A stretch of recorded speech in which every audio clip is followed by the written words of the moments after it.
এক পূর্ণিমা রাতে মাওয়া ঘাটে যাচ্ছি ইলিশ মাছ দিয়ে ভাত খেতে, সাথে থাকবে ভর্তা। সাথে কিন্তু ছিল পূর্ণিমা মাসি, দিদি, দেবর, মেসো আর জামাই। টেবিল ভর্তি ইলিশ মাছ, বেগুন ভাজা, ঘন ডাল, ইলিশ মাছের লেজ ভর্তা আর 2 রকমের ভর্তা দিয়ে খাবার শুরু হয়েছে। ইলিশ ভাজা খেতে ভারী মজা, কিন্তু তার থেকে বেশি মজা খেতে বেগুন ভাজা। ঠিক আমার অবস্থাটা তাই।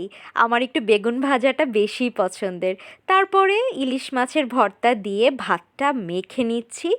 মরিচের ঝালটা যখনই মুখে লাগছে আর কাঁচামরিচটা যখনই মুখে পড়ছে, দারুণ স্বাদ লাগছে। আর তারপরে ইলিশ মাছ খেতে তো হয়ই, কারণ সবাই ইলিশ মাছ নিয়ে বসেছে, আমিও নিয়েছি।